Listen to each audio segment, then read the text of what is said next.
हाँ तो देखिए, मैंने आपको दो पढ़ाए, फर्स्ट और सेकंड। अब उसके बाद जो है वो थर्ड देखिए। थर्ड श्लोक क्या है वंदना का? चैप्टर 1 थर्ड श्लोक वंदना का क्या है? यतो यतः समीहसे ततो नो भयम कुरु शन्न कुरु प्रजाभ्यो अभयम न पशुभ्य। क्या है फिर से देखिए, यतो यतः समीहसे ततो नो भयम कुरु शन्न कुरु प्रजाभ्यो अभयम न पशुभ्य। बहुत इजी है, ये सबसे इजी श्लोक है इसका। क्या मतलब हुआ? यतो यत, यतो मतलब होता है बेटा, यत मतलब होता है जहाँ, ठीक है। यत मतलब क्या होता है? जहाँ। तो यतो यत जहाँ जहाँ से। पहले अलग अलग अर्थ बताएंगे, जैसे आपको लास्ट टाइम मैंने बताया था। पहले अलग अलग अर्थ बताएंगे हर शब्द का, उसके बाद कंप्लीट सेंटेंस और फिर उसके बाद पूरा श्लोक, ठीक है। तो यतो यत, यतो मतलब जहाँ, ये वर्ड यतो मतलब जहाँ, जहाँ तो मतलब जहाँ जहाँ से। समीह से, समीह से मतलब होता है चाहते हो। क्या हो गया? जहाँ जहाँ से या जिस जिस, कभी कभी यत के लिए जिस वर्ड का भी यूज़ किया जाता है। जिस मतलब जिसको, उसको, किसको, है ना। तो वो जिस का यूज़ भी किया जाता है, ठीक है। तो जहाँ जहाँ से चाहते हो, ततो मतलब वहाँ वहाँ से। यत मतलब जहाँ और तत् मतलब वहाँ। यत मतलब जहाँ और तत् मतलब वहाँ। तो इसमें वंदना में क्या कर रहा है वो जो कवि है? वो प्रार्थना कर रहा है ईश्वर से। क्या प्रार्थना कर रहा है? हे ईश्वर, तुम जहाँ जहाँ से चाहते हो। हे ईश्वर तुम, ये तीन शब्द आपके, हे ईश्वर और तुम, है ना, ये तीनों जो हैं शब्द किस में रहेंगे? ब्रैकेट में रहेंगे, जैसे कि आपको पहले बताया था मैंने, ठीक है। तुम जहाँ जहाँ से चाहते हो, समीह से मतलब चाहते हो, ततो वहाँ वहाँ से, नो भयम कुरु हमें निर्भय करो। हमें मतलब हमें मतलब हमें ब्रैकेट में रहेगा नो भयम, न धन अभयम, न धन अभयम मतलब हमें जो है वो बिना भय के करो। तो हे ईश्वर, तो बहुत सिंपल है। हे ईश्वर, आप जहाँ जहाँ से चाहते हो वहाँ वहाँ से हमें निर्भय करो, ठीक है। Very simple, very easy. शन्ना कुरु प्रजाभ्यो। शन्ना मतलब होता है कल्याण। ये जो शन्ना वर्ड है इसका मतलब कल्याण, कुरु मतलब करो, प्रजाभ्यो मतलब प्रजा का, और प्रजा का कल्याण करो। प्रजा का कल्याण करो, ठीक है। और शन्ना मतलब होता है, ये देखिए यहाँ पर मैंने संधि विच्छेद इसका किया है, शन्न, शम धन न। तो शम मतलब होता है हमारा और न मतलब होता है कल्याण। हमारा कल्याण करो, ठीक है। हमारी प्रजा का या हमारा कल्याण करो। अभयम न पशुभ्य। अभयम, फिर ये सॉरी, भयम न पशुभ्य। न मतलब नहीं, भय मतलब डर, पशुभ्य और पशुओं को भी निर्भय बनाओ या हमें पशुओं से निर्भय करो, ठीक है। हमें पशुओं से निर्भय करो। तो क्या मतलब हुआ इसका? फिर से हम पूरा श्लोक अब बता रहे हैं आपको। यतो यतः समीहसे ततो नो भयम कुरु शन्न कुरु प्रजाभ्यो अभयम न पशुभ्य। भयम न पशुभ्य। यतो यतः समीहसे ततो नो भयम कुरु शन्न कुरु प्रजाभ्यो भयम न पशुभ्य। क्या मतलब हुआ कि हे ईश्वर, आप जहाँ जहाँ से चाहते हो वहाँ वहाँ से हमें निर्भय करो या अभय करो, बिना डर के करो, ठीक है। वहाँ वहाँ से हमें निर्भय करो। शन्न कुरु प्रजाभ्यो, हमारी प्रजा का कल्याण करो। हमारी प्रजा का कल्याण करो। भयम न पशुभ्य, हमें पशुओं से भय ना हो। Is it clear? समझ में आ गया? तो इसमें क्या है, जो स्तुति करता है, मतलब स्तुति करता मतलब कवि, स्तुति मतलब पूजा करता मतलब करने वाला, पूजा है स्तुति मतलब प्रार्थना, प्रार्थना या पूजा कि मतलब हम लोग पूजा के द्वारा ही प्रार्थना करते हैं। So that's why I have called its puja, ठीक है। तो इसमें स्तुति करता जो है वो पूजा कर रहा है या प्रार्थना कर रहा है, स्तुति कर रहा है, वंदना कर रहा है, ठीक है। तो समझ में आ गया ना? Now see the fourth one. नमो ब्रह्मणे त्वमेव प्रत्यक्षम ब्रह्मासि त्वामेव प्रत्यक्षं ब्रह्म वदिष्यामि, ऋतं वदिष्यामि, सत्यं वदिष्यामि, तन्मामवतु, तद्वक्तारम् अवतु, अवतु माम, अवतु वक्तारम। एक बार फिर से पढ़ रहे हैं श्लोक। नमो ब्रह्मणे त्वमेव प्रत्यक्षं ब्रह्मासि, त्वामेव प्रत्यक्षं ब्रह्म वदिष्यामि, ऋतं वदिष्यामि, सत्यं वदिष्यामि, तन्मावतु, तद्वक्तारमवतु, अवतु माम, अवतु वक्तारम। नमो ब्रह्मणे, नमो मतलब नमस्कार है। अब देखिए एक एक शब्द का अर्थ। सबसे पहले नमो मतलब नमस्कार है, ब्रह्मणे ब्रह्मा को, ब्रह्मा अर्थात ईश्वर को, ठीक है। हिंदू माइथोलॉजी में ब्रह्मा कौन है? सृष्टि को रचने वाला, ठीक है। तो अब सृष्टि को जो रचने वाले ब्रह्मा जी हैं या ब्रह्म हैं, उनसे प्रार्थना की जा रही। ब्रह्म मतलब ईश्वर। अगर आप ब्रह्म के रिस्पेक्ट में देखेंगे अर्थ, तो वो कौन होगा? ईश्वर। ब्रह्म मतलब ईश्वर। ब्रह्मा में ब्रह्मा देखेंगे तो ब्रह्मा सृष्टि को रचने वाला, लेकिन यहाँ पर अर्थ जो है वो ब्रह्म से है, ईश्वर से है, ठीक है। तो नमो ब्रह्मणे, ब्रह्म को नमस्कार है। त्वमेव, त्वमेव का मतलब होता है त्वम धन एव। यहाँ देखिए मैंने संधि विच्छेद किया है। त्वमेव का मतलब होता है त्वमेव, त्वम धन एव, ब्रह्मासि ब्रह्म धन असि, ब्रह्मासि ब्रह्म धन असि, त्वमेव प्रत्यक्षम ब्रह्मासि। त्वम मतलब तुम, एव मतलब ही। त्वमेव जो वर्ड है, इसका जो हमने संधि विच्छेद किया तो क्या दिखाया अभी आपको? ये दिखाया त्वम धन एव। तो त्वम मतलब तुम और एव मतलब ही। तुम ही प्रत्यक्षम ब्रह्मासि, प्रत्यक्ष ब्रह्म हो। त्वामेव प्रत्यक्षम ब्रह्म वदिष्यामि, त्वामेव, त्वाम धन एव, त्वाम मतलब त्वम धन एव, त्वाम धन एव, तुम्हें ही, प्रत्यक्षम मतलब साक्षात, साक्षात मतलब जो जैसा है वैसा ही, ओरिजिनल, ठीक है, बिल्कुल जिस तरह से जो होता है वैसा ही, वही चीज़ हुई। प्रत्यक्ष मतलब साक्षात। तुम्हें ही प्रत्यक्ष ब्रह्म मतलब ईश्वर कहूँगा, मैं तुम्हें ही प्रत्यक्ष ब्रह्म कहूँगा। ऋतम वदिष्यामि, ऋतम मतलब क्या होता है? ऋतम मतलब होता है सत्य कहूँगा। ऋतम मतलब होता है सच या यथार्थ, मतलब तुम जैसे हो वैसा ही कहूँगा या मैं सत्य कहूँगा। मैं जहाँ पर आप लिखेंगे ना वो ब्रैकेट में होगा, ठीक है। मैं बताऊँगी कैसे लिखना है, अभी आप पढ़िए पहले। सत्यम वदिष्यामि, सत्य कहूँगा। सत्यम मतलब सच, सच कहूँगा या सत्य कहूँगा। तन्मावतु, तद वक्तारम अवतु। अब ये वर्ड देखिए, तन्माम अवतु, तत् धनमाम धन अवतु। क्या हुआ? तत् धनमाम धन अवतु। तत् मतलब ये जो तन्माम अवतु वर्ड है, यहाँ पे देखिए ये जो वर्ड है ना आपका आया है तन्माम अवतु आया है, इसका संधि विच्छेद मैंने किया, देखिए तत् धनमाम धन अवतु। तो तत् मतलब इसलिए, माम मीन्स मेरी, अवतु मतलब रक्षा करो, इसलिए मेरी रक्षा करो। क्यों करो? क्योंकि ब्रह्म को नमस्कार है। क्या प्रार्थना वो कर रहे हैं कवि? कि ब्रह्म को नमस्कार है, तुम ही प्रत्यक्ष ब्रह्म हो, तुम्हें ही मैं प्रत्यक्ष ब्रह्म कहूँगा, यथार्थ कहूँगा, सच कहूँगा, इसलिए तुम मेरी रक्षा करो।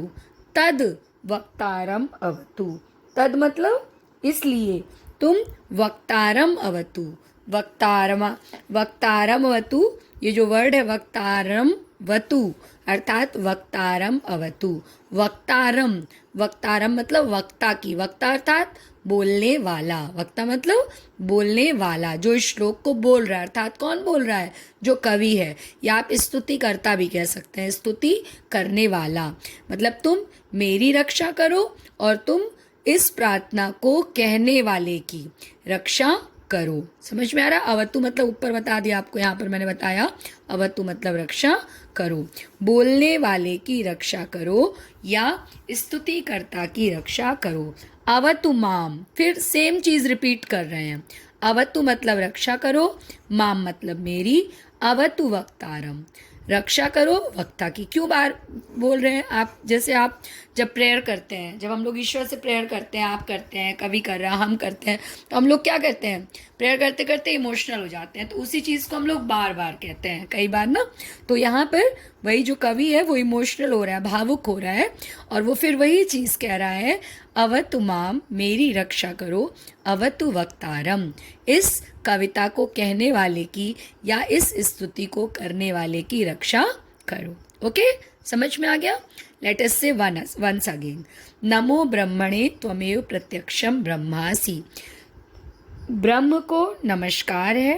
त्वमेव, तुम्हें ही प्रत्यक्ष ब्रह्म कहूँगा, या त्वमेव प्रत्यक्षम ब्रह्मासि, सॉरी, त्वमेव प्रत्यक्षम ब्रह्मासि, तुम ही प्रत्यक्ष ब्रह्म हो, ब्रह्मासि कहूँगा नहीं, कहूँगा वदिष्यामि यहाँ होगा, वो सेकंड लाइन बताई, सॉरी।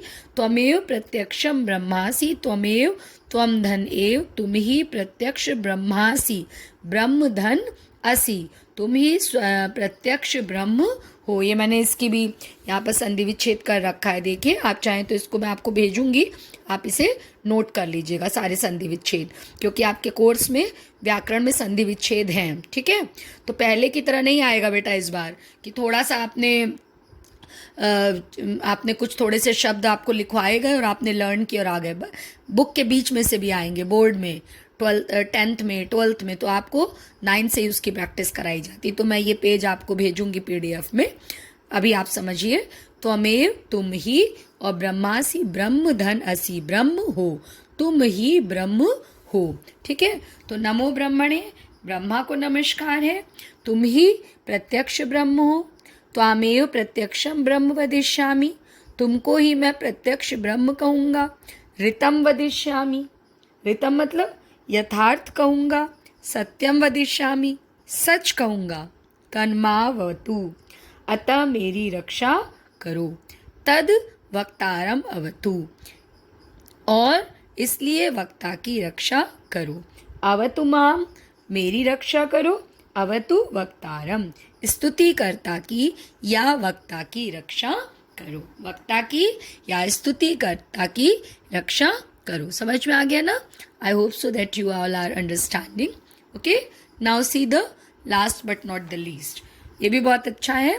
ये इसमें उनके सत्य स्वरूप की प्रार्थना कर रहे हैं। किसकी प्रार्थना कर रहे हैं? ईश्वर के सत्य स्वरूप की इसमें वो प्रार्थना कर रहे हैं। क्या कह रहे हैं देखिए, सत्यव्रतम सत्य परम त्रिसत्यम, सत्यस्य योनिम निहितम च सत्ये, सत्यस्य सत्यम हृत सत्य नेत्रम, सत्यात्मकम त्वाम शरणम प्रपन्ना। ये मुझे बहुत अच्छा लगता है कि ईश्वर ही सत्य है एकमात्र। कहा जाता है ना, आपने सुना होगा कि ईश्वर ही सत्य। तो उनके किस तरह से उनको उनकी प्रार्थना की गई है उनके सच्चे स्वरूप की, ये श्लोक में है। फिर से पढ़ते हैं एक बार। सत्यव्रतम सत्य परम त्रिसत्यम, सत्यस्य योनिम निहितिम च सत्ये, सत्यस्य सत्यम हृत सत्य नेत्रम, सत्यात्मकम त्वाम शरणम प्रपन्नाः। तो फिर से देखिए अलग अलग अर्थ। पहले सत्यव्रतम, सत्यव्रतम मतलब सत्य का व्रती, सत्य का व्रत लेने वाला या सत्य में लगे रहने वाला। सत्य परम, सत्य परम मतलब सत्य से परे, ठीक है? त्रिसत्यम, त्रिसत्यम, त्रि से मतलब यहाँ पर तीनों लोकों से है, सॉरी तीनों कालों से है। तीन काल कौन कौन से? भूतकाल, वर्तमान काल और भविष्य काल। तो तीनों कालों में सत्य। सत्यस्य योनिम, सत्यस्य मतलब सत्य की, बालकस्य षष्टम विभक्ति है। बालकस्य पढ़ते हो ना, बालक का रूप षष्टम विभक्ति में प्रथम ये सॉरी एक वचन क्या होता है? सत्यस्य, सत्य बालकस्य, बालक की। तो यहाँ पर सत्य की, योनिम, योनि मतलब जन्म स्थान हो, सत्य के जन्मकर्ता हो, जन्मदाता हो। निहितम च सत्य, निहितम निहित हो, उसी में रहते हो तुम, अवस्थित हो। च मतलब और, सत्य सत्य में, सत्य में अवस्थित रहने वाले, अव्यवस्थित सत्य में अवस्थित रहने वाले या सत्य में स्थित रहने वाले हो। कौन? ईश्वर। वक्ता किससे कह रहा है? ईश्वर से कह रहा है। क्या कह रहा है? हे ईश्वर, हे परमात्मा, हे भगवान, तुम सत्यव्रती हो, सत्य परम, सत्य में तत्पर हो। त्रिसत्यम, तीनों कालों में सत्य हो, भूत भविष्य और वर्तमान काल में सत्य हो। सत्यस्य योनिम, सत्य के जन्मदाता हो। निहितम च सत्य, और सत्य में निहित हो। सत्यस्य सत्यम मृत सत्य नेत्रम, तुम सत्यस्य सत्यम, सत्य के भी सत्य हो, मतलब तुमसे सत्य और कुछ नहीं है, तुम सत्य के भी सत्य हो। सच से भी जो सच हो सकता है वो कौन है? ईश्वर। तो तुम सत्य के भी सत्य हो। ऋत सत्य नेत्रम, ऋत और सत्य रूपी नेत्र वाले हो। तुम कौन हो? ऋत और सत्य रूपी नेत्र वाले हो। ऋतम मतलब होता है यथा स्थिति, मतलब तुम ही ऋत और सत्य रूपी नेत्र वाले हो, मतलब साक्षात। यह आपको इससे पहले मैंने ऋतम वदिष्यामि में ऋतम का क्या मतलब बताया था? क्या मतलब बताया था ऋतम का? यथा स्थिति, प्रत्यक्ष जैसा है। तो तुम ऋत सत्य नेत्रम, ऋत और सत्य नेत्र वाले हो।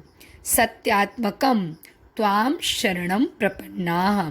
सत्यात्मकम, सत्यात्मकम मतलब सत्य धन आत्मकम। ये देखिए यहाँ पे सत्यात्मकम मतलब सत्य धन आत्मकम। ये देखिए सत्यात्मकम, सत्य धन आत्मकम।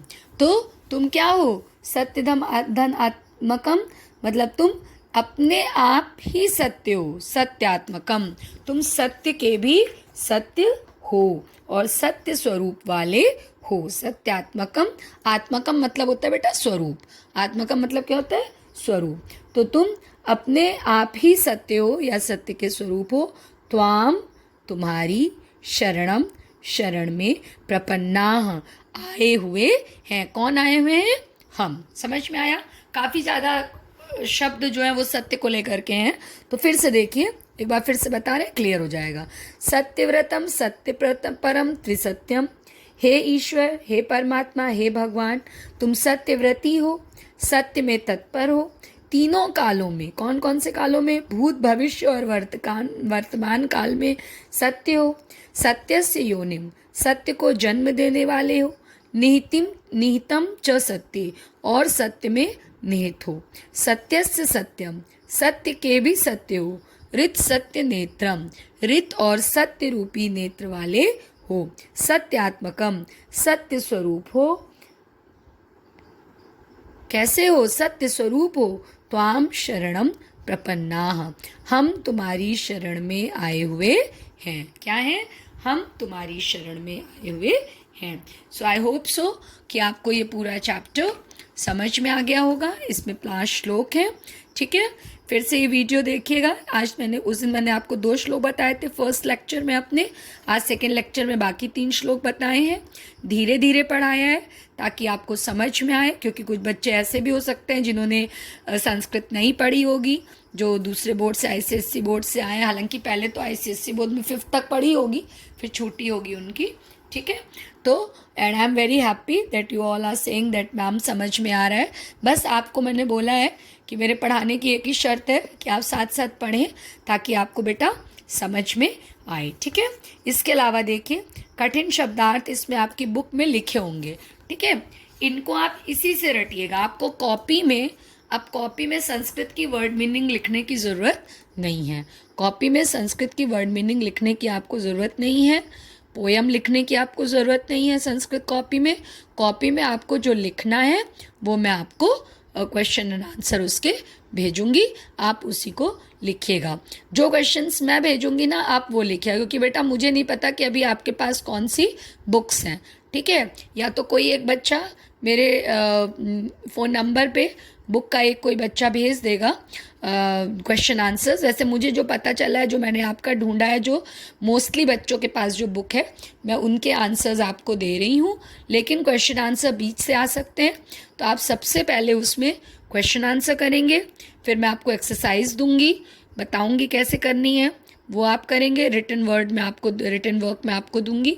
और उसके बाद, चूँकि आपकी फर्स्ट पोएम है, इसका अर्थ भी मैं आपको लिख के दूंगी। आप अपने आप फेयर कॉपी में मत लिखिएगा। अगर आपको आ रहा है समझ में तो बहुत अच्छी बात है, you can take help of rough copy, you can write over there, but don't write in fair copy, नहीं तो सारे बच्चों का अर्थ फिर अपनी अपनी भाषा में अलग हो जाएगा। आप पहले एक दो पोएम का अर्थ मैं आपको दूंगी, फिर मैं खुद ही आपसे कहूँगी कि अब आप लिखना शुरू करिए फेयर कॉपी में। ओके, तो एक बार आप देख लेंगे कि संस्कृत में आपको अर्थ कैसे लिखने हैं। So I hope so that you are understanding, you are enjoying the video. Okay, so keep watching the videos of all the subjects, of this subject also. Okay, because in Sanskrit you need practice. Sanskrit is just like maths. जैसे आप maths में practice करते हो ना, तो जितनी practice करते हो उतने मार्क्स मिलते हैं। Sanskrit is just like maths, आप जितनी प्रैक्टिस करोगे, जितना पढ़ोगे, आपको फुल मार्क्स 100 में 100 मिलते हैं। और अब चूंकि आपका हिंदी में आ गया, तो हिंदी में आपको संस्कृत पोर्शन में अच्छे नंबर मिलते हैं। तो इसे आप पूरा पढ़िएगा, फिर नेक्स्ट टाइम मैं आपको रिटन वर्क दूंगी। ठीक है, regarding your copies I want to say one thing, that many students have commented that they have got big registers from Vidyarthi, है ना, लेकिन मैंने आपको छोटी कॉपी बनाने को कहा है। मैंने छोटी कॉपी बनाने के लिए इसलिए कहा है बेटा, क्योंकि ना संस्कृत में देखिए आपके केवल 7 चैप्टर्स है कोर्स में, हाफ ईयरली एनुअल मिला करके। तो बिग रजिस्टर्स आप बनाते हैं तो वो वेस्टेज ऑफ रजिस्टर होता है। इसलिए मैं आपसे कह रही हूँ कि आप एक छोटी कॉपी, बहुत पतली नहीं और पुरानी नहीं, अब आपके पास कॉपी है, नई कॉपी छोटी स्टैंडर्ड साइज़ की जो 150 पेजेस की आती है, अगर आपको अवेलेबल है तो आप वही कॉपी बनाइएगा। आपको मिल जाती है तो आप उसी कॉपी को बनाइएगा। अभी आपके पास पूरे 1 हफ्ते का समय है, ठीक है।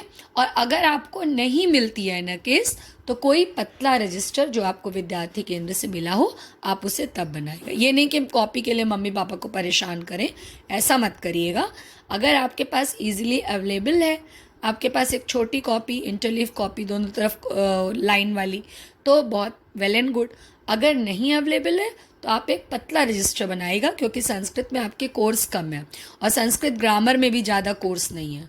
संस्कृत ग्रामर में आपकी केवल 3 चीज़ें आती हैं अब, एक आपका संधि विच्छेद आता है, एक शब्द रूप धातु रूप आता है, और एक संस्कृत के सरल वाक्यों का, हिंदी के सरल वाक्यों का संस्कृत में अनुवाद, और इसके अलावा आपका पत्र आता है। तो केवल इतनी चीज़ें आपकी हिंदी ग्रामर में आती, संस्कृत ग्रामर में आती हैं। पत्र भी हिंदी में आता है, ठीक है, संस्कृत में नहीं आता है। इसलिए मैंने आपको छोटी कॉपी बनाने को कहा है, लेकिन बिना परेशान हुए आप बनाएंगे। Okay, so please see the video again, just try to understand. if you have not understood anything, then please ask, पूछिएगा ज़रूर अगर नहीं समझ में आता है, क्योंकि पूछेंगे नहीं तो मुझे पता नहीं चलेगा, क्योंकि यहाँ कोई आई कांटेक्ट नहीं हो रहा है, हम आपको देख नहीं रहे हैं, ठीक है। तो I hope so that you have enjoyed this chapter with me. So God bless you dear, thank you.